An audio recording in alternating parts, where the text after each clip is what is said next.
जय गजानन जयतु संस्कृतम। तृष्णां छिन्धि भज क्षमा जहिमदं पापे रतिं मा कृथः सत्यं ब्रूहि अनुयाहि साधु पदवीं सेवस्व विद्वज्जनं मान्यान् मानय विद्विषोऽपि अनुनय प्रख्यापय प्रश्रयं कीर्तिं पालय दुःखिते कुरु दयाम् एतत् सतां चेष्टितम्। महाकवी भर्तृहरी आपल्या नीतिशतकमच्या परोपकार पद्धतीमध्ये एक अत्यंत सुंदर सुभाषित आपल्या समोर सादर करतायत। माणसाचं म्हणजे सज्जन व्यक्तिमत्वाचं वर्तन कसं असतं, त्याच्या जीवनात कोणकोणते पैलू असतात ते वेगवेगळ्या पद्धतीने आपल्या समोर सांगितलेत। वेगळ्या शब्दामध्ये आपल्याला सज्जनत्व प्राप्त करायचं असेल तर आपली वाटचाल कोणत्या मार्गाने असावी ते आपल्या समोर या निमित्ताने सादर करतायत। एक एक शब्द सांगतायत। पहिला हिशोब सांगितला तृष्णां छिन्धि। तृष्णा शब्दाचा अर्थ आहे हाव। आपल्या मनामध्ये एखाद्या गोष्टीबद्दलची हाव असणे, इच्छा, याला थोडासा पलीकडचा शब्द आहे खरं तर। इच्छा असणे, त्यातून कृती होणार असेल, त्यातून काही प्राप्त करण्यासाठी प्रयत्न होणार असतील तर चालतील, पण तृष्णा शब्दामध्ये हाव आहे आणि हाव शब्दामध्ये वाईट भाव असा आहे की परदार परद्रव्य असे जे शब्द आपण पाहिले होते। परस्त्री बद्दलची जी आहे ती तृष्णा आहे, परद्रव्याबद्दलची जी आहे ती तृष्णा आहे, ती छिंधी। म्हणून तिचा मुद्दाम शब्द वापरला छेदन कर। याचा अर्थ अशी कापून टाक, असे तुकडे कर की पुन्हा जुळता उपयोगी नाही, एकदा गेली निघून की पुन्हा आलीच नाही पाहिजे। समूळ नष्ट करणे ज्याला आपण शब्द वापरतो तशा अर्थाने शब्द वापरताय तृष्णां छिंधी। का? कारण ही गोष्ट मिळणारच नाहीये। अयोग्य गोष्टीची इच्छा आहे, अयोग्य गोष्टीची हाव आहे आणि एकदा त्याच्या मागे लागलेला माणूस असला की तो सुखी होऊ शकत नाही, कारण गोष्ट मिळणार नाहीये आणि मनाला शांतीही लाभणार नाहीये। हा जो विषय आहे, म्हणून सज्जनतेकडे जायचं असेल, साधुत्वापर्यंत पोहोचायचं असेल तर पहिल्यांदा इतरांच्या गोष्टी सोडण्याची तयारी असली पाहिजे। माझ्या भाग्याने मला जे मिळतंय, माझ्या प्रार्थनाने मला जे मिळतंय, मी आजपर्यंत केलेल्या कार्याचं फल रूपामध्ये भगवंताची कृपा म्हणून जे मिळतंय त्या सगळ्याचा स्वीकार आनंदाने असावा, पण इतरांच्या वाट्यामधलं काहीतरी काढून घेण्याची प्रवृत्ती ही गोष्ट नसली पाहिजे। या अर्थाने ते शब्द वापरताय तृष्णां छिंधी। दुसऱ्यांदा वापरताय भज क्षमा। आपल्यापेक्षा जे खालचे लोक आहेत त्यांच्यावर क्षमा करण्याची वृत्ती असली पाहिजे। लक्षात ठेवा, क्षमा शब्द कुठेतरी नाईलाजातून आलेला नाहीये। म्हणजे समजा एक मजेदार कथा सांगितल्या किंवा गोष्ट ज्या पद्धतीने उदाहरण देण्यासाठी सांगितलं जातं की रस्त्याने एक हत्ती चालला, त्या जात असलेल्या हत्तीचा चुकून धक्का एका झाडाला लागला। त्या झाडावर मुंग्या काही फिरत होत्या, त्यातली एक मुंगी खाली पडली। त्या दोन मुंग्यांचा संवाद सुरू झाला। एक झाडावर राहिलेली, एक हत्तीच्या पाठीवर पडलेली। ती वरची मुंगी खालचीला म्हणते दाबून टाक त्याला, आणि ती खालची मुंगी तिला उत्तर देते जाऊ दे आपण दोन आहे, तो एकटाच आहे। याला क्षमा नाही म्हणत। क्षमा शब्दामध्ये अपेक्षित आहे, लक्षात घ्या की माझ्याजवळ क्षमता आहे पण तरीही मी समोरच्याची चूक सोडून देतो, ती जी अवस्था, त्या अवस्थेला क्षमा असं म्हणतात। कोणाची सोडत असतो? लक्षात घ्या, आपण क्षमा नेहमी आपले ज्यांना म्हणतो त्यांना करत असतो। बाकीच्यांच्या लहानशा चुकीला सुद्धा आपण प्रचंड न्यायाधीश त्या बाबतीत होत असतो। माणसाची मोठी मजेदार रचना असते, लक्षात घ्या। दुसऱ्याच्या चुका असतील किंवा ज्यांना आपण दुसरे समजतो, परके समजतो, त्यांच्या चुका असतील तर आपण क्षणात न्यायाधीश होत असतो। पण लक्षात घ्या, आपली स्वतःची चूक असेल किंवा ज्यांना आपण आपले म्हणतो त्यांची चूक असेल तर आपण वकिलीच्या भूमिकेत जातो। ती चूक कशी नाईलाज आहे, ती कशी करावीच लागली, पहिल्यांदाच कशी घडलेली आहे, अनवधानाने कशी घडलेली आहे, त्याला मुळात तसं करायचं नव्हतं, वाटेल ते समर्थन दिले जाईल। आपल्या चुकीचं आपण समर्थन करतो, आपले म्हणतो ज्यांना त्यांच्या चुकीचं समर्थन करतो। क्षमा सगळ्यांवर असली पाहिजे।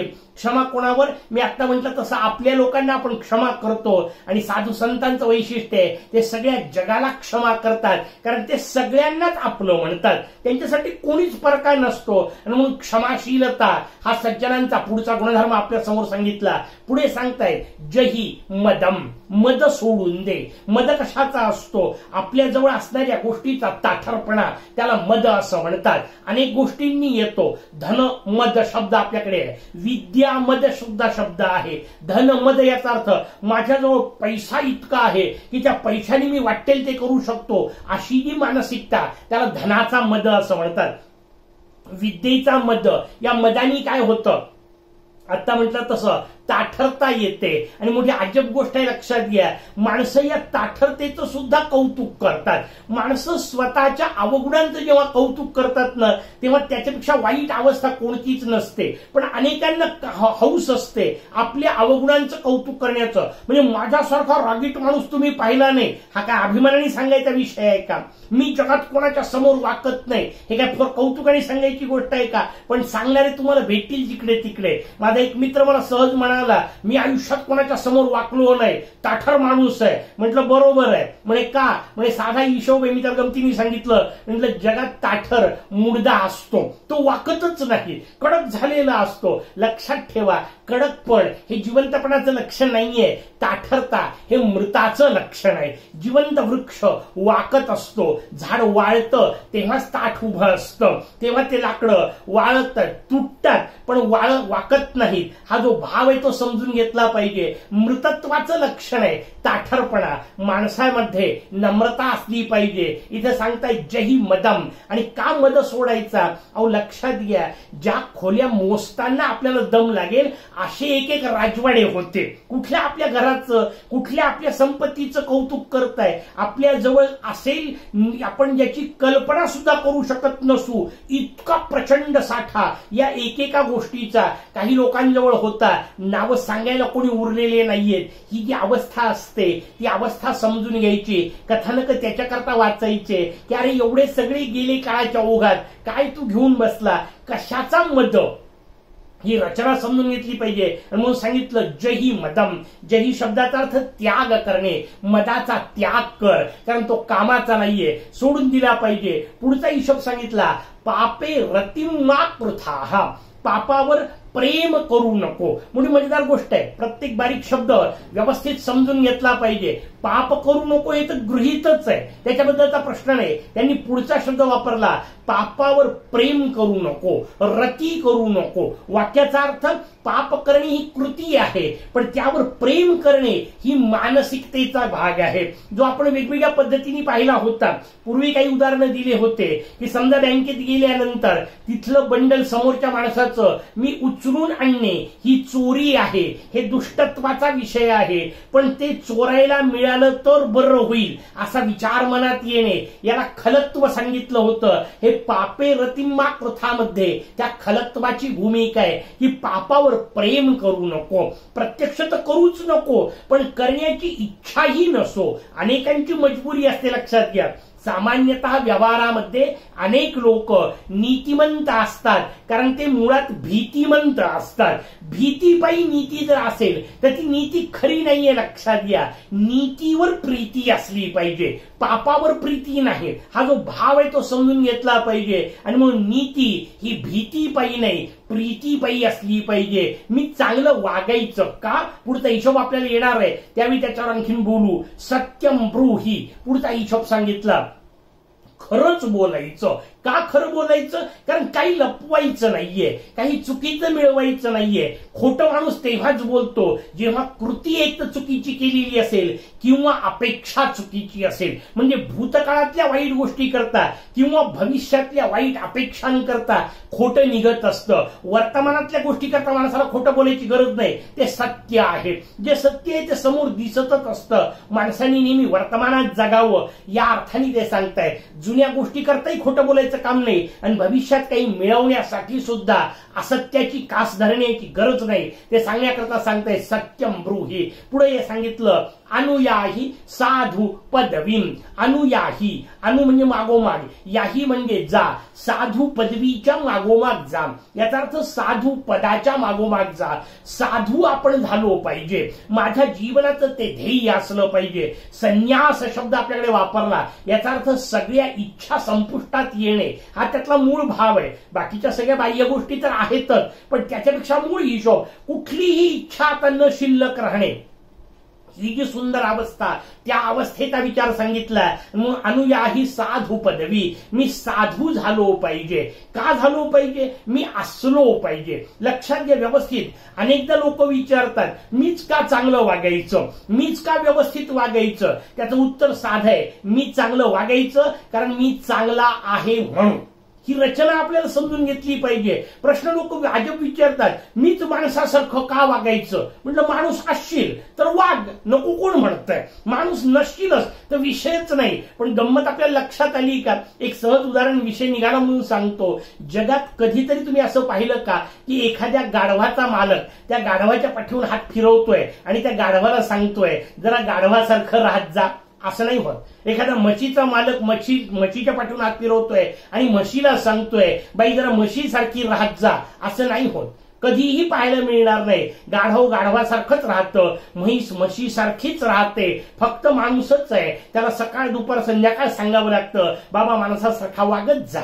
तो माणूस सोडून सगळ्यांसारखं वागतो. ही रचना नसली पाहिजे. अनुयाही साधू पदवी, मी साधू पदवी करता मी मनुष्यत्वाच्या दृष्टीने माझा विकास असला पाहिजे, माझे प्रयत्न असले पाहिजे. सेवस्व विद्वज्जनम, जणू काही त्याचं साधन सांगितलंय. विद्वानांची सेवा केली की माणसाला साधू पदवी प्राप्त होते.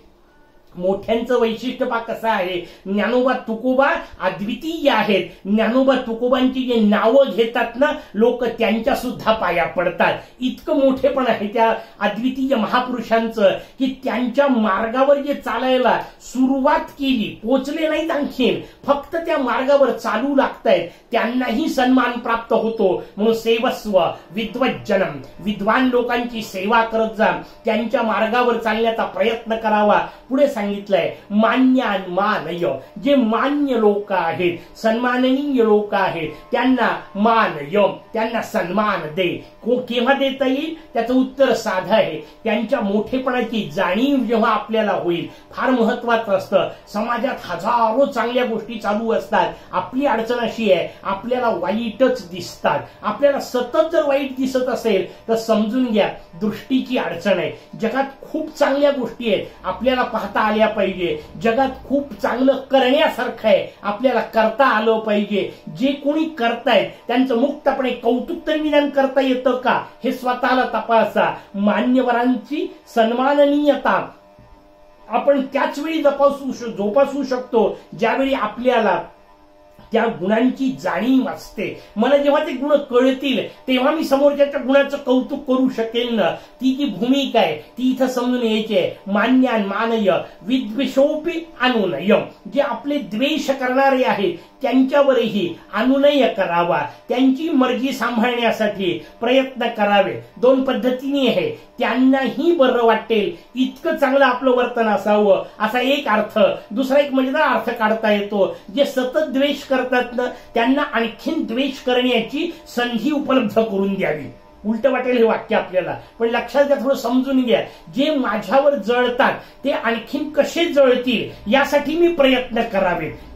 कारण माझ्यातल्या चांगल्या गोष्टींवर ते जळतायत ना, माझ्यातल्या सद्गुणांवर ते जळतायत, मग ते पुन्हा जळत राहतील. याचा अर्थ मी आणखीन चांगलं काहीतरी केलं पाहिजे की समोरच्यांची जी जेलसी आहे ती आपोआप वाढत राहील, असा त्यातला एक वेगळा अर्थ आहे. त्याच्यामुळे विद्वेषोपी अनुनय, त्यांच्यावरही अनुनय कर. पुढे सांगितलं प्रख्यापयम प्रश्रय.